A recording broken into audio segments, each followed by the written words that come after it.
And we are not live on day 43 of quarantine.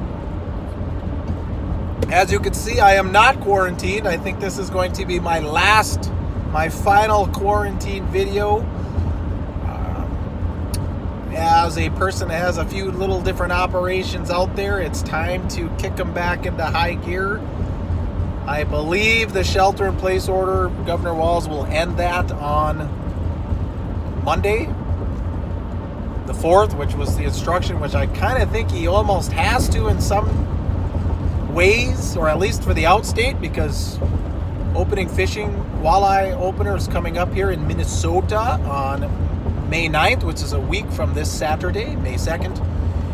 So I think it's going to be time. So we are going to, or I am going to officially end my quarantined life. So I will not have time to be vlogging every day. I do vlogs.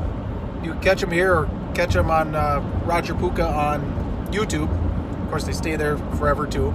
So I do vlogs from time to time, but it just won't be a daily thing. So, like I said, here we go on day 43.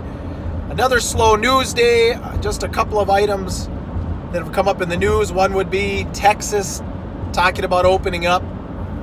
So watch for, they're going to open up April 30th. So be watching for races coming, what was it called? All-American Speedway. I think was supposed to race this past weekend and canceled because of some government restrictions. So watch for something like that. I think that was a big IMCA mod show. And then, of course, the other trending news item kind of is all the tracks that there's still a lot of announcements coming down the pipe of tracks that are going to go racing. A lot of stuff, being put online. So, if you want to get your racing fix, looks like it's coming sooner than later. Mississippi Thunder Speedway basically announced a quote-unquote protest race where they want to go racing this weekend. Doesn't sound like, I have to read the report, but I just got some text messages on it. Doesn't sound like they've got a total blessing from the authorities, but they must have blessing enough that they can actually do it. So you could be watching for that if you're kind of more local in this Wissota area to see kind of what's going to happen. Now, I hope they don't burn any bridges and put a bad taste in government's mouth, and it'll extend to other racetracks, other events in general. So those are kind of some of the newsier headlines that are going on. So for my final vlog, I think I'm going to go through the top 5 tracks I would like to run. As a capitalist, I'm not picking this based on where the best racers are. I'm picking it based on where the best racing is, because that's how you're going to make money in something like this. You want to have good racing, side-by-side action every night, all the time. So my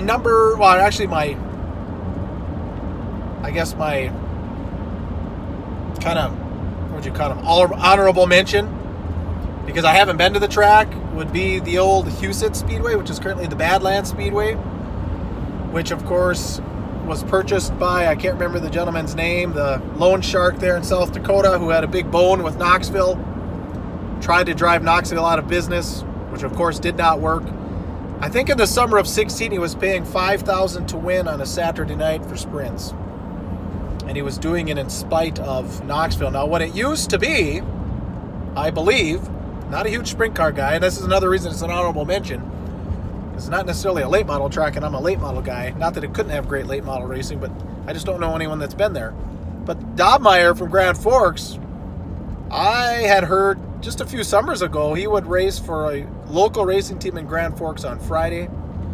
He had another team he raced for in Knoxville on Saturday, and then he raced at Wissota on Sunday. So Sunday used to be Wissota used to be a Sunday track.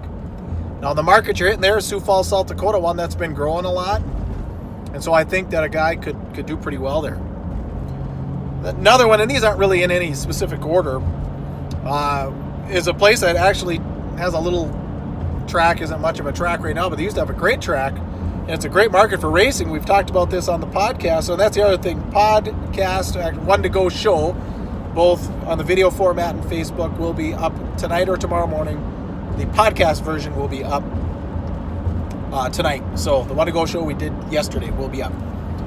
But we've talked about this on the One to Go show, is the old Riverview up in Thunder Bay, just getting a track, a facility. The facility right now I've been to, it isn't much.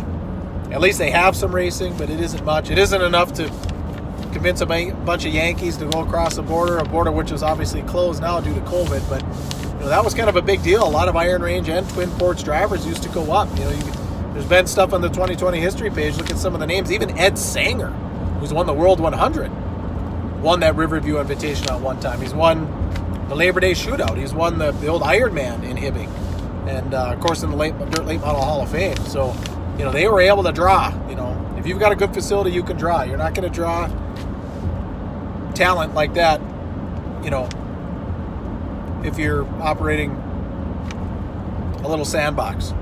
So Riverview, I think Grand Forks, that area, or Riverview and Thunder Bay really interest me. They got the population to do it. They've got a lot of people that are interested in racing up there in T-Bay. Now, apparently they're building one, but there's been rumors off and on for 20 years that they're building one. There's just as many rumors they're building a track in Thunder Bay as there's been rumors they're building a track in Hibbing, Minnesota. So who knows what to believe there. But number 2, the aforementioned Grand Forks. You got a great market. Friday night, people from Winnipeg come down to the States to do their shopping, maybe spend the weekend in Grand Forks, and they come down. You can catch them on a Friday night on their way in. Right now they already do 2 World of Outlaw sprint car races, 1 World of Outlaw late model race. They pack them in, especially for the sprint cars. They've got the Sites Memorial at the end of the year, packs them in. They, in the Wissota area, probably average the most weekly fans. I know at one time, a handful of years ago, they were talking like 3,000 fans on a regular show weekly. So a fantastic fan base. They do a fantastic job. A very exciting track. They know how to move the program along. So I think that'd be one, like I said, as a capitalist, I'd be interested in. Number 3, of course, everyone likes around here, Cedar Lake. They seem to have found a formula.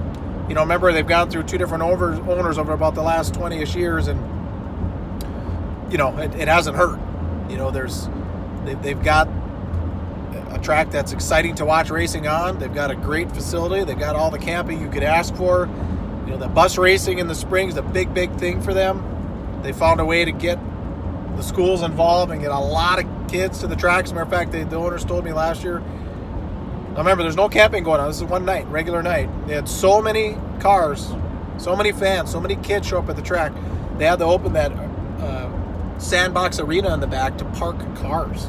They could not fit any parking. And, I go to the USA Nationals every year, and I don't know how many, they have 500 campsites? I mean, they have parking. They actually own a lot across the road now, too, and they got some parking over there. But that's just how many people show up. They said it was the best night they've had at the track since the Dale Earnhardt night. So, and then, that's not necessarily quote unquote racing, but like I said, they've got the Masters. They got to kind of figure out the sprint car. I mean, it's just a tough time of year.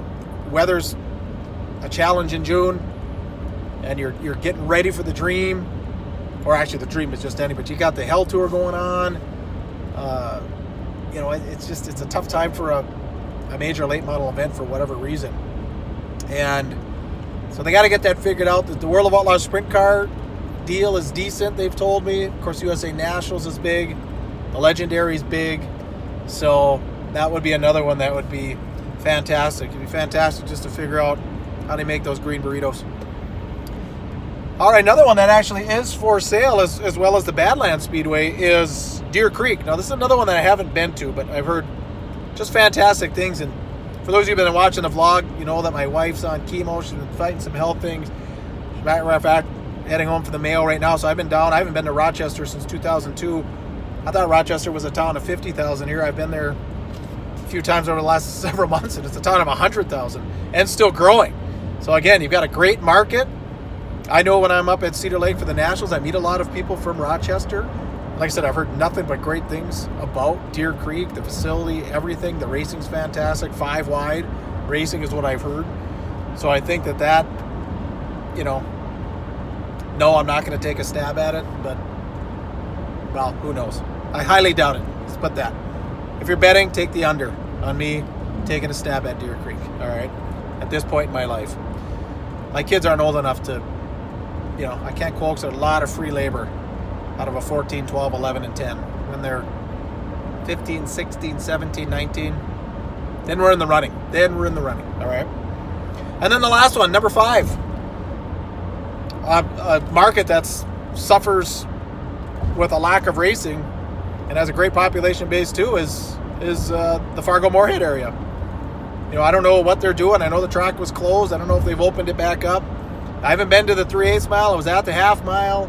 Again, fantastic market, a sprint car market. It's not a late model market. It's not a modified market. You need to have sprint cars just like in Grand Forks. Every week you have to have sprint cars if you're running in Fargo, but fantastic, facility. Now you get some politics there. You got to run up against the fair board. I know how things worked when I lived in Billings, Montana, when they had their big track. Running up against a fair board, that can be complicated. Most of the cases, fair boards don't want to run their own track, although that is how Knoxville runs theirs.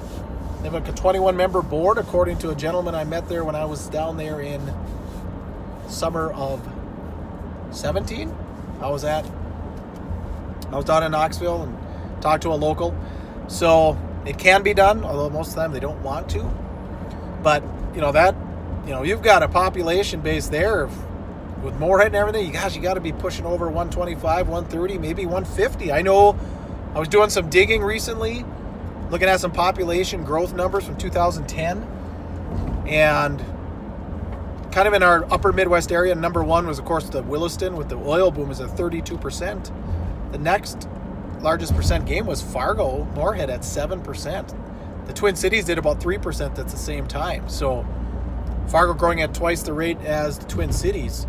And so if you're 7% growth, if you're about 100,000, well, then you're adding, 7,000 a year.